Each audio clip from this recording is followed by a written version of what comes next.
reprise du processus électoral en matière de football ici en République démocratique du Congo. La grande question est celle de savoir si cette fois-ci c'est la bonne, parce que les calendriers déjà publiés annoncent d'ailleurs une suite chronologique et effrénée de la tenue des assemblées générales pour la mise en place d'un nouveau comité au niveau de la Ligue nationale de football féminin, de la Ligue nationale de football des jeunes, mais également au niveau de la Ligue nationale de football, des élections qui tiennent en haleine les amoureux du ballon rond ici en République démocratique du Congo, mais également ceux qui sont en dehors de la RDC, quoi de plus normal, en parler, en faire pratiquement ouvrir des brèches pour en savoir un peu plus sur la crédibilité de ces processus électoraux avant d'en venir.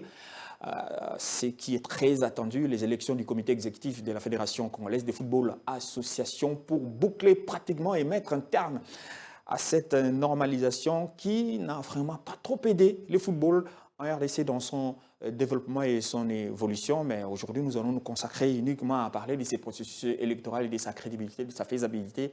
Pour en parler sur ces plateaux avec moi, Gédé Luis Koupa. Gédé, heureux de vous revoir. Merci beaucoup Simon Valère, c'est toujours un plaisir de parler sport en général, en particulier les élections au niveau de la fédération, notamment c'est toujours un plaisir, merci. Allez, en face de vous, monsieur Christopher Chitamba. Chris, en forme? Ouais, ça va très bien. Toujours heureux de voir que vous pensez à nous.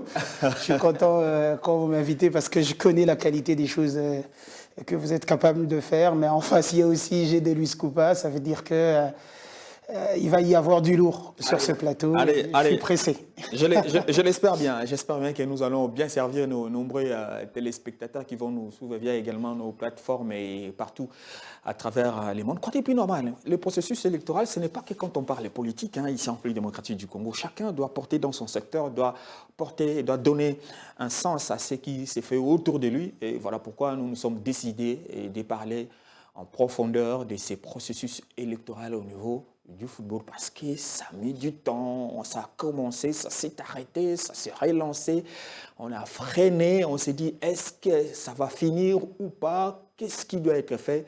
Eh bien cette fois-ci, le comité de normalisation a fini par sortir un calendrier, on va le dire ainsi, relancer ces processus électoraux. La commission électorale a sorti finalement le calendrier en annonçant la tenue de ces élections à partir du 9, 10, 11 mars, donc ça va aller effréner, ça va aller à un rythme comme jamais auparavant pour en finir. Et enfin, cela va nous amener à la tenue de ces élections au niveau de la Fédération congolaise de football association pour mettre un terme, pour tourner définitivement la page à la normalisation ici en République démocratique du Congo. Gédé Luis, à entendre parler de la reprise ou de la poursuite de ces processus électoraux, qu'est-ce qui vous est passé à l'esprit? La crédibilité, c'est le mot qui me tourne dans ma tête depuis un bon bout de temps. Je pense qu'il faudrait que cette fois-ci que les élections quand même soient crédibles, quand même transparentes, pour que ça permette à tout le monde, à tous ceux qui ont consenti de l'énergie, qui ont mis beaucoup de moyens depuis tout ce temps, pour que voilà, on assiste à des élections quand même transparentes, crédibles, pour qu'enfin on connaisse des animateurs au niveau du football congolais. Nous savons tous que c'est depuis 2023, avril 2023, que la FIFA a placé ses comités de normalisation. Avec le comité de normalisation, malheureusement, on ne peut pas avancer parce qu'ils ne doivent rien à personne. Ils doivent tout à la Fédération internationale de football association. Et il n'y a pas possibilité d'avoir des subventions, il n'y a pas possibilité de mettre en place des projets. Et tout ça, ça tient un peu sur la gorge. Et je pense que cette fois-ci, avec ces processus qui a été lancé, on aura des élections crédibles à la hauteur de notre fédération. Chris, la crédibilité, vous faites confiance que ça va vraiment être à la hauteur des attentes? Bon, déjà où on en est, je crois que ce comité de normalisation-là est bien différent de celui qui est passé. Parce qu'il faut dire, Gédé l'a dit, depuis 2023... Ils vont nous dire que ça fait mieux que... Parce qu'ils sont là pour une mission légèrement décalée. Et là, ils avaient prévu, c'était prévu, selon la Fédération internationale de football, pour avril. Et c'est respecté. On a appelé à faire ces élections dans les temps à la fédération. Je crois que c'est un D1 à 45 jours minimum. On commence par les ligues qui restaient. En fait, ils n'ont fait qu'à reprendre là où nous en étions. Là où le train s'était arrêté. Là où le train s'était arrêté. Mais après, le premier machiniste s'est à se poser la question comment il avait fait pour l'arrêter. On s'est réveillé un bon matin. Les textes du CONOR passaient par-dessus l'organe élu qui doit s'occuper des élections. Très difficile à porter, très lourd à la fois dans le fonctionnement. Exactement, parce que nous avons eu à la tête de notre fédération, même si on peut les critiquer, un homme qui a su atteindre un niveau, le Graal du football mondial. Il a été à la FIFA, il était à la fédération, à la CAF. Et maintenant, il faudrait avoir des profils des gens qui viendront faire mieux. C'est une lourde charge, ça c'est certain. Constant Marie est toujours là, on le sent, on le voit, il est critique, il est devenu comme un omniprésent. Il est devenu omniprésent. Omniprésent, il est là, il donne des leçons, il partage son expérience. Est-ce que sa voix porte?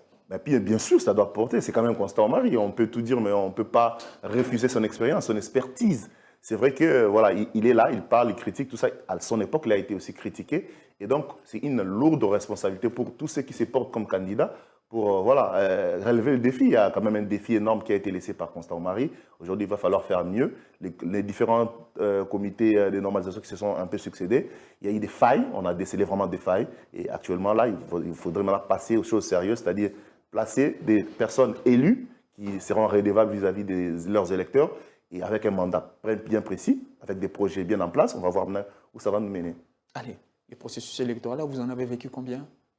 La FECOFA? Ouais. Non, je parle dans... En général, dans le football. Parce que au niveau de... Depuis l'épisode Boanandeke. Si on prend... si on prend par exemple au niveau des commissions, la commission de football féminin, il n'y a jamais élection. Il n'y a jamais élection, il y a une nomination. C'est une première. C'est une première. De ce côté-là. Et pour vous, comment envisagez-vous la tenue de ces élections-là? Je pense qu'il y a de la place pour mieux faire. Je crois que le football de la République démocratique du Congo, le football féminin, peut avoir un visage beaucoup plus reluisant que ce qu'on voit là. Je crois qu'il faut un management qui comprenne les réalités de ce football-là, pas pour avoir dirigé forcément, mais quelqu'un qui a une vision et qui peut changer les choses. Si dans ce pays, vous avez des équipes comme les Aigles arrivées hier, avec une forte équipe de football féminin.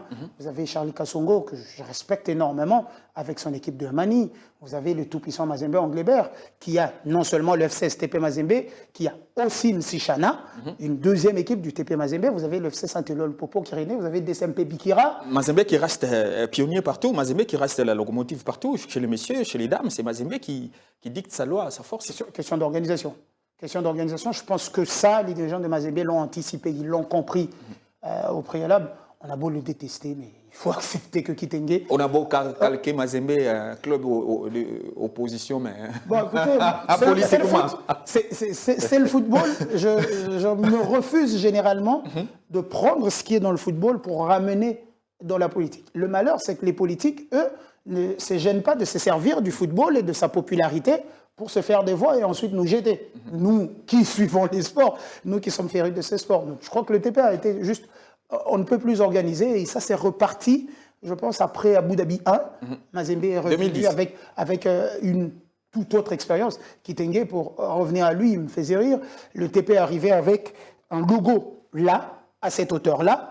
C'est en arrivant là-bas qu'on leur dit, il y a une police à respecter, vous ne pouvez pas dépasser telle taille, vous vous limitez à telle hauteur. Ils étaient obligés de refaire les choses avec des nouvelles vareuses qui sont venues d'ailleurs. Donc Mazembe avait appris.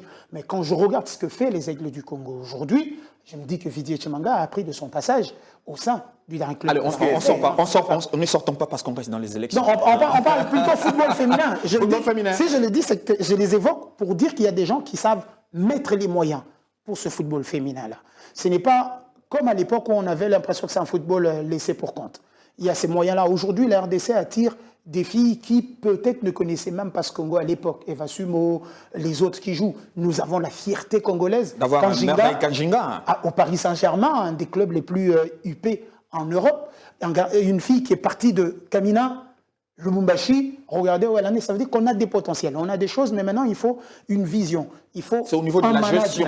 Voilà, c'est au niveau de la gestion. Le management, le comité qui vient doit savoir étudier le championnat à proposer. Qu'est-ce que l'on peut faire dans notre réalité, dans ce qui se passe. Donc, il y a tellement de choses à faire, mais moi, je pense qu'il y a lieu de mieux faire, nous éviter ce cirque d'aller au stade avec des vareuses scotchées ou encore on a mis du sparadrap en plein 21e siècle. C'est compliqué.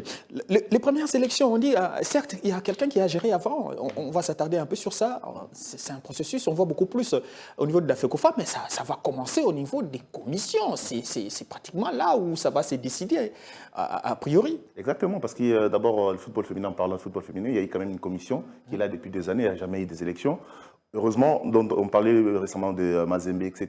Donc, il y a certains dirigeants comme Vidi Chimanga, Katombi et tous les autres qui font à ce que le football féminin soit un peu, sorte un peu du gouffre. Et bien voilà, il faut que ça s'accompagne par une bonne politique. La politique doit être mise en place par une commission. Bon, aujourd'hui, on va parler des comités, puisqu'on parle déjà aux élections. Les différentes commissions n'ont pas aidé. Par le passé, c'était juste comme voilà, le football amateur, le football féminin était considéré comme juste un jeu pour faire plaisir, alors qu'il y a des talents. Il y a des joueuses qui jouent pour la passion, pour leur carrière. Ça devient une carrière respectable. On parlait tout à l'heure de Mereka Jinga, voilà où est-ce qu'elle fait. Donc il faudrait maintenant qu'il y ait une politique autour du football féminin. La preuve, aujourd'hui, la FIFA met beaucoup d'argent aussi dans le développement du football féminin notamment. Et actuellement... Mais c'est là maintenant, partant de ces processus électoraux, partant de ces élections, quel peut être l'apport de ces élections dans la gestion du football de la République démocratique du Congo? L'apport, ce serait l'organisation. Parce qu'une fois qu'il y a une bonne organisation, le développement plutôt, c'est ce que je voulais dire. Donc, une fois qu'il y a une bonne organisation au niveau de la Ligue nationale de football féminin, ça remonte, c'est une suite logique. On va sentir que la fédération fonctionne. La fédération a beaucoup de tâches, hein, on doit les rappeler, mais elle est représentée par les niveaux de la compétitivité de ces ligues. Une fois qu'il y a une bonne organisation au niveau de la ligues féminines, par exemple, on dit tout de suite que le football congolais est bien organisé. La preuve aujourd'hui, nos joueurs, je prends l'exemple de la Lina Foot, nos joueurs aujourd'hui partent un peu par-ci, par-là, en Tanzanie et tout. On dit clairement que le football congolais est mort, puisque les championnats ne fonctionnent pas comme avant. Mais les championnats continuent à produire ces talents. Oui, mais il y a un problème d'organisation, tout ça est là, on va en parler certainement. Mais ce qui veut dire, ça montre que le football congolais a un peu de problème.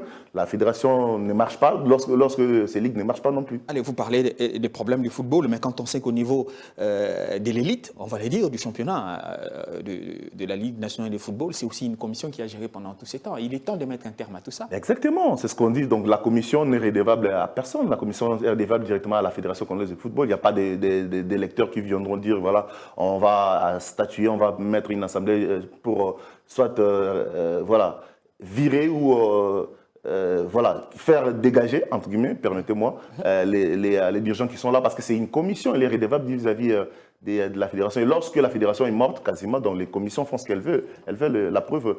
Aujourd'hui, avec la commission qui dirige la Ligue nationale de football, tout n'a pas été mauvais, tout n'a pas été parfait non plus. Il y a eu des hauts débats, il y a eu de la gestion qui a été aussi importante, on a salué, mais il y a beaucoup aussi de failles à souligner. Et donc, je pense qu'il faudrait qu'il y ait un comité élu, un président élu qui est redevable vis-à-vis de ses électeurs. Et c'est tout à fait logique. Allez. Lors de la première étape, je me permets de dire ainsi, avant qu'il y ait cet arrêt, il y a un problème de gestion entre l'autre Conor et la commission électorale. Est-ce qu'aujourd'hui, vous avez fouiné, cherché à savoir s'il ne se poserait pas un problème de financement? Parce que l'autre fois, le membre du comité de la commission électorale s'est plaigné du manque de moyens. Cette fois-ci, cela ne va pas poser de problème. Jusque-là, ils ne l'ont pas évoqué. Donc, s'ils ne l'ont pas évoqué, c'est que tout est pris en charge.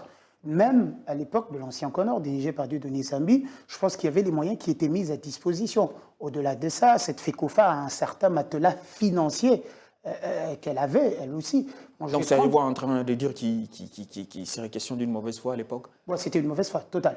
Il n'y a pas à se voiler la face, c'était une mauvaise foi. Ils ne voulaient pas organiser ces élections. C'est comme ça qu'ils se sont arrogés les droits d'être au-dessus de la commission électorale qui a été votée, alors que les textes sont très clairs. C'est l'Assemblée qui est la première institution dans ce qui concerne... Mais quand cette même commission est logée dans les mêmes sites qu'est la fédération, il y aura toujours ces chevauchements. Non, mais elle ne peut pas non plus œuvrer en électron libre. C'est une commission de la FECOFA, elle est censée être là. C'est maintenant qu'on en appelle à la dimension humaine. C'est maintenant qu'on en appelle aux valeurs de ceux qui ont été votés pour qu'ils restent corrects, qu'ils restent droits, qu'ils ne cèdent pas. Parce que quand on vous fait confiance, il y a déjà élection pour les maîtres là. C'est qu'ils ont dû convaincre à un niveau ou à un autre qu'ils méritent de se retrouver à cet endroit-là. Maintenant, y arriver, il faut prendre des décisions qui vont avec. Le football de la République démocratique du Congo est tellement malade qu'il faille prendre des décisions et des décisions fortes. Fortes, mais aussi impopulaires. Nous en sommes où nous en sommes aujourd'hui parce qu'on a voulu faire plaisir à tout le monde au même moment. Résultat, c'est un crash total. On se retrouve dans des difficultés parce qu'il s'agit de Valdo, je vais alléger comme c'est j'ai allégé pour Valdo, je suis obligé d'alléger aussi. Après, quand on se dit cette gestion en bon père de famille, ça nous permet d'accepter certaines choses. Donc la logique, notre football ne se jouerait pas dans l'élite avec 15 clubs. On n'en a même pas 10 qui remplissent les conditions. Les conditions, tout le monde ici, on les sait dans notre football. Donc, je pense qu'il faut des hommes qui prennent des décisions fortes, mais qui seront salutaires. Et ces gens-là ne peuvent être installés qu'à travers ces élections. C'est aussi de la responsabilité des électeurs, carrément. On va y arriver. Allons-y, Molo. Voilà pourquoi ça, ce n'est qu'une introduction. Il nous faut vraiment disséquer élection par commission, par commission, pour essayer un peu de comprendre les enjeux, et bien sûr les électeurs, parce que c'est eux qui tiennent les bâtons en main, parce que c'est eux qui décident de qui élire. Mais j'aimerais bien qu'on tourne autour de ce qui a prévalu avant, bien sûr, que ces processus ne soient relancés. Aujourd'hui, j'espère qu'on n'entendra plus parler de quelqu'un qui a été mis de côté, qui a été muselé, parce que avant, il y a eu des choses qui se sont passées. Voilà pourquoi dans réalité. Voilà pourquoi dans mon autre jour, je parlais de crédibilité. Cette fois-ci, au moins, on sent que voilà, c'est crédible. Il n'y a rien. Cette crédibilité est justifiée par quoi? Je pense que c'est aussi, quelque part, la maturité. La maturité, parce qu'il y a certaines... Tout le monde doit devenir mature. On doit passer par des voies légales pour... Est-ce qu'il y a une sorte de pression derrière cette commission électorale? Ça ne manquera jamais. Ça ne manquera jamais. En finir avec ces ça élections. Ça ne manquera jamais. On peut tout dire, mais le football marche aussi avec tout ce qu'il y a autour. La pression, les parrains, le pouvoir. Ça ne manquera jamais, mais il faut qu'ils soient des hommes, parce qu'ils ont été élus pour faire ce travail. La commission électorale, la commission des recours, les personnes qui sont là. Irréprochables jusque-là, ces gens? Normalement, ce sont des personnes qui devaient être hors caméra, parce que tout ce qui se passe, les caméras, c'est pour les candidats, etc. Et donc, jusque-là, je n'ai pas entendu de fuite ou bien de problèmes autour des commissions électorales ou des recours. C'est vrai que les candidats sont toujours plaintifs. Celui qui ne se sent pas toujours favorisé, il peut dénoncer. Ça, c'est tout à fait logique. Mais après, il n'y a vraiment pas des graves révélations, des catastrophes, des scandales autour de... Je vais vous dire que les présidents de la commission, on l'a souvent lié avec un ancien dirigeant. On s'est dit, il est l'émanation d'eux. Il peut toutefois avoir une même mise sur une tendance. C'est des mises aussi. C'est de l'hérésie. Vous allez m'excuser, mais parce que pour arriver à gérer les instances comme les ligues, les fédérations et compagnie, à l'époque, le texte était qu'il fallait venir absolument d'une équipe. N'importe laquelle. Il n'y avait pas une équipe dans laquelle il fallait faire partie pour finalement aller à la fédération. C'est toutes les couleurs qui s'étaient retrouvées là-dedans. Dire que tel est proche de tel ou tel autre et que cela va changer, moi je trouve que c'est déjà des faux fouillants. Pourquoi je parlais tout à l'heure des valeurs de ceux qui ont été votés, de reconnaître qui a été élu ou pas, ceux qui ont été votés pour la commission électorale. Évidemment, merci beaucoup de me compléter. Donc moi je pense que c'est déjà des faux fouillants. Au-delà de toute autre chose, on se connaît tous dans ce milieu des sports. On a beau être proche d'eux ou d'eux. Et puis il y a des critères d'éligibilité. Il faut remplir des critères. Tu n'as pas rempli. Critères dans lesquels on a l'impression qu'on a oublié les journalistes. Mais nous sommes. Non, je veux dire que c'est vous-même qui vous êtes décidé de ne pas prendre le part ne pleurez pas. Hein. Ne pleurez pas la machine. Quand vous regardez les critères, voilà. Mais écoutez, il faut qu'on revisite encore ces textes. Non, mais on va contourner cela. Il n'y a pas de problème. Les journalistes, vous êtes en train de vous organiser parce que... Exactement. De votre côté aussi... ne peut pas être taillé sur mesure, non. Aujourd'hui, laissez-moi, en toute liberté, dire qu'on a les yeux sur ces processus électoraux, mais les journalistes eux-mêmes peinent également à s'organiser en termes d'élections. La preuve, le comité de l'AGC Kinshasa est hors délai depuis très longtemps. Les élections ne s'y tiennent pas. Allez, on a un problème de budget. On ferme la parenthèse. Revenons. On ferme très vite la parenthèse. Revenons à ces processus. Qu'est-ce qui peut faire la crédibilité de ces processus? Dès le départ, pour moi, c'est le timing. C'est pas trop rapide. C'est pas trop rapide. Je ne trouve pas. 11, en parlant des commissions, là, c'est 9, 10, non, 11. le timing. Mais après aussi, on donne pas assez de temps. Vous savez, dans ce pays, si on vous donne beaucoup de temps aussi derrière, on s'organise pour faire des problèmes. Là, il ne faut pas. Sambi nous a prouvé. Justement. Et puis, vous vous rappelez qu'il y a eu des élections dans d'autres disciplines qui ont failli ne pas avoir lieu parce qu'il y a des militaires dehors, parce qu'il y a de ceci. On a des élections qui se sont passées à 5 heures. On a arraché les téléphones des électeurs. Ben, voilà. autour du processus électoral. Dès qu'il y a un peu de temps, c'est sûr qu'il va se passer quelque chose tout autour. Mais après, chacun a le temps de se préparer. La commission fait le travail et puis on s'en débarrasse une fois pour toutes. Parce que jusque-là, au regard du calendrier tel qu'il part, je crois que la première mission c'était décembre. On a repoussé un peu pour début 2026 et nous y sommes. Je crois aussi qu'il y a derrière les textes de la FIFA qui rappellent un peu, qui bousculent, qui poussent à ce que les choses se passent dans les normes à la Fédération congolaise de football. Il n'y a pas que le Congo, hein. Le Bahreïn a connu le même problème avec le Comore, la Côte d'Ivoire, le Cameroun, la Guinée et tout ça. Seulement, nous, en tant que Congolais, on est spéciaux. Par moment, quand il faut bien faire les choses comme les autres l'ont fait. On a tiré les choses en longueur. Je pense que qui dit candidat dit préparation. Parce que vous êtes candidat, vous pensez déjà à vous présenter, il faut se préparer. Ça fait plusieurs années, depuis l'époque de Sambi. Donc, à tout moment. Il y a des candidats qui ont battu campagne. Il y a des candidats qui ont battu campagne, qui ont dépensé de l'argent. Est-ce qu'ils ont-ils les mêmes moyens pour revenir et convaincre les électeurs? Ils sont obligés de battre encore campagne. Mais on va vous élire sur base de quoi? Parce que vous et moi, ce n'est pas sur ce plateau. Si vous avez connaissance des projets de ces candidats, il n'y a vraiment pas de. À l'exception peut-être des Boutella. Je l'ai vu tenir une conférence de presse où il a déballé son projet, où elle a essayé un peu d'expliquer. C'est pourquoi l'autre fois je parlais des débats contradictoires. Je pense que ça. Vous en voulez? Oui, bien sûr, parce que c'est vrai que les temps. C'est important. Parce que tout le monde va défendre son projet. Qu'on se fasse une idée. Exactement. C'est qui le leader. Vous n'êtes pas électeur, vous? Non, mais nous accompagnons. Nous pesons également. Nous accompagnons. Nous avons aussi des responsabilités vis-à-vis de nos électeurs, nos téléspectateurs. Qu'est-ce que vous cherchez derrière les débats contradictoires? L'intelligence, les projets, la clarté. Il faut pour un projet de développement, on ne peut pas élire quelqu'un puisqu'il est là, parce qu'il a dirigé une commission pendant un long moment, parce qu'il a de l'expérience, entre guillemets. Parce qu'on n'a pas non plus dirigé, qu'on veut diriger. Non, il faut qu'il y ait un projet. Vous présentez votre projet, vous l'expliquez, et tout le monde comprend que voilà, lui-là n'est pas venu pour juste se faire de l'argent. Mais il y a des gens qui sont taiseux, ils veulent diriger, mais ils sont taiseux, ils ne parlent pas. Ils n'ont pas leur place. Ils n'ont pas leur place, carrément. Ils n'ont pas leur place parce qu'ici, il faut incarner ce leadership-là. Il faut défendre la Ligue. Il faut oser des réformes. Il faut pousser, il faut bousculer, il faut être manager quelque part dans les conditions. Ce n'étaient pas des conditions d'éligibilité ou des conditions. Non, mais ce n'était pas des conditions. Ils ont déjà été. Je parle de l'homme en tant que tel. C'est lui qui veut incarner le rôle de président de telle ligue ou telle autre. Déjà, ils doivent savoir que c'est un manager. C'est quelqu'un qui doit avoir des assises. Notre football souffre énormément. Il faut que ce soit quelqu'un qui se débrouille pour rapporter un peu d'argent dans ce football. Rien que pour le fonctionnement. Que ce soit chez les dames. Il peut se faire entourer des personnes.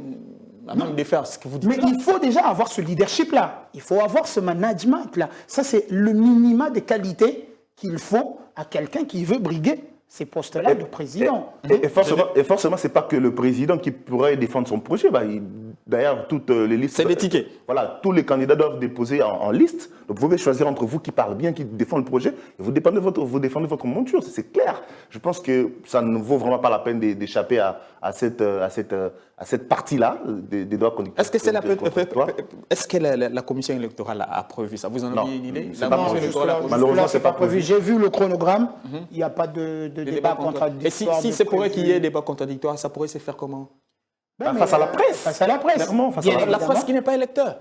Non, mais c'est nous qui relayons. Exactement. Parce qu'il faut que ça arrive vers le public. Ça ne peut passer que vous voulez influencer les électeurs à la place des gens. Il n'y a pas. Vous voulez servir un candidat contre l'autre. Nous voulons éclairer la lanterne des électeurs. Certains électeurs ne comprennent pas qui est tel ou tel candidat. Seriez-vous en train de dire, par bien sûr les débats contradictoires, vous ne voulez pas que les électeurs ne lisent des gens qu'ils vont apprendre à découvrir pendant l'exercice? Absolument, vous avez tout compris. Absolument. C'est le malheur des institutions en République démocratique du Congo.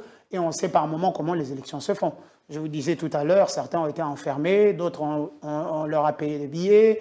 Dans d'autres fédérations, c'est le président qui a nommé la commission électorale, elle n'a pas été élue. Il y a toutes ces réalités-là qui font que nous avons besoin des personnes intègres. Nous parlons de l'intégrité, nous parlons des valeurs en tant que telles, en tant que dirigeants. Et ça, il faut que les gens se rendent compte en face de tel ou tel autre.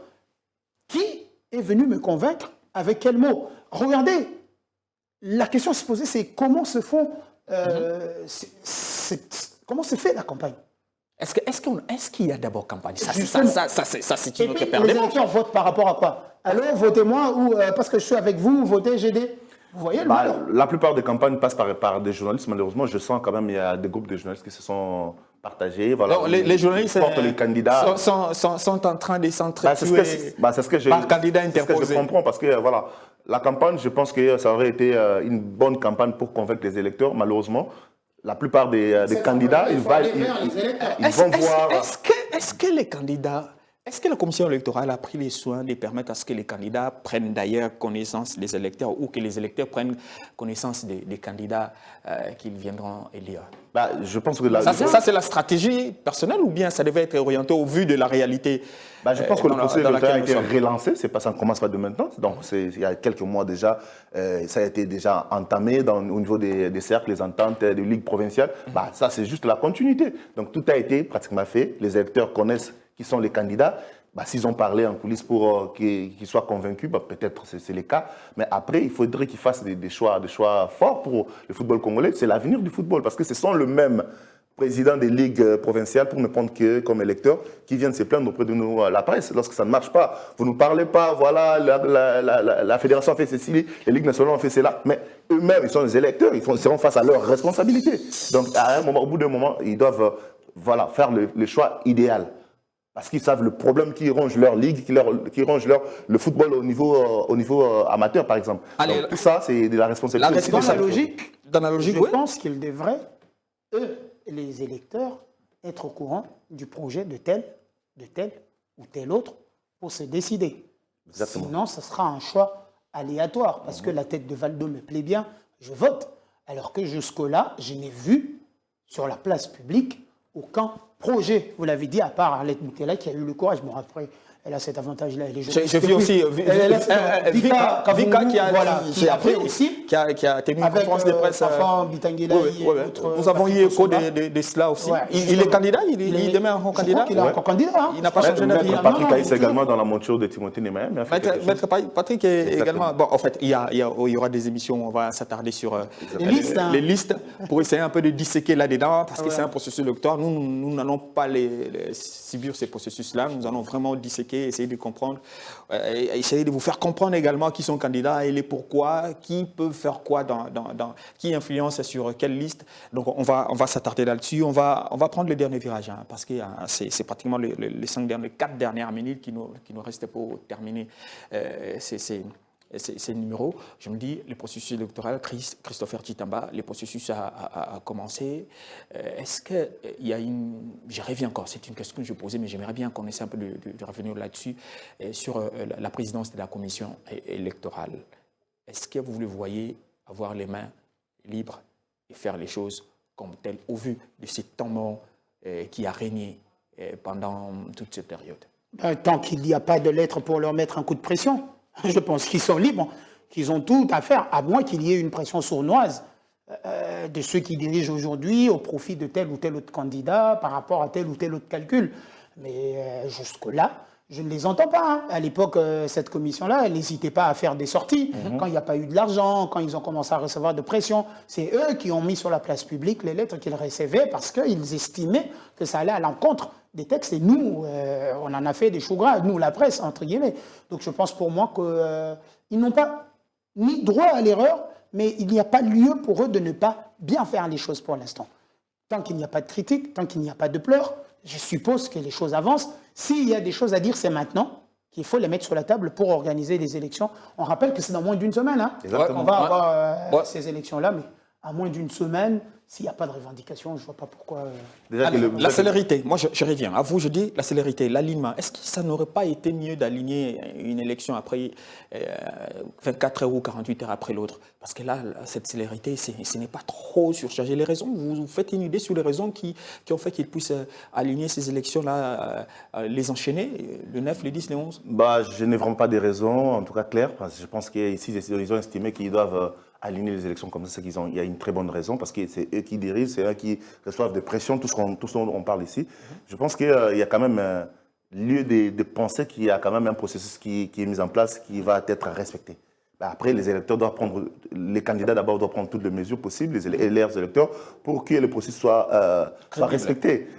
Bon, c'est les élections, hein, ça ce sont les conteste élections. toujours. Bon, il y a la Ligue nationale de football des jeunes d'abord qui va commencer. Ensuite, la Ligue nationale de football féminin et puis la Lina Foot. Donc, en 3 jours, ça ne laisse pas vraiment l'espace pour de manigance, de quelque chose, un peu de magouille derrière, en tout cas à mon entendement.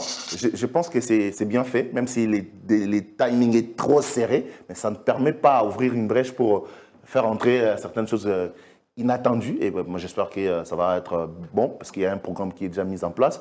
Bah, ils n'ont qu'à respecter le programme et tout est fait. Allez, pour moi, je dirais que c'est un plaisir de vous avoir. Toujours, Speed, mais j'aime bien la réflexion dans la vitesse. Exactement. Si vous n'en avez pas la maîtrise, Top chrono. vous déraillez.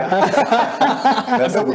C'est ça, connaître le volant. Si vous n'avez pas la maîtrise, vous sortez. Parce qu'il faut y aller. Eh ben oui, c'est la Formule 1. Il faut aller très très rapide. C'est avec un plaisir que je vous ai retrouvé sur ces plateaux. Ce n'est qu'un début. On est aussi dans ces modes-là. Nous allons y aller rapidement parce que ça ne nous laisse pas le temps de disséquer, de comprendre. Nous aussi, nous allons enchaîner avec des émissions. Maintenant, là, c'est après celle-ci, on va y aller avec, commencer par la commission, la Ligue nationale de football des jeunes. On va y aller là-dessus. Et puis, la Ligue nationale de football féminin. Et puis, pour en finir avec, il faut qu'on fasse ça avant la semaine prochaine. Sinon, on sera en retard. On sera fait le travail. On viendra maintenant faire les points sur le programme est lancé pour tout le monde, pas que pour les candidats, même pour tout le monde. Allez, fidèles téléspectateurs, vous l'aurez certainement compris, nous aussi, nous sommes en mode speed. Nous irons rapide comme des flèches pour essayer de vous apporter un peu plus. Parce qu'après les élections, nous serons tenus également de revenir pour cette fois-là, faire les profils, lire un peu ceux-là qui seront élus et leurs responsabilités, faire des projections sur l'avenir. Et certainement, nous aurons leurs projets de société pour pouvoir vous les apporter, vous permettre d'en savoir un peu plus, pour vous permettre de faire une idée sur ceux qui vont gérer pendant les 4 prochaines années à la fois les ligues, mais également la Fédération congolaise de football association. Très, très importantes élections attendues ici en République démocratique du Congo. On prend rendez-vous très, très prochainement dans notre temps. Prenez grand soin de vous.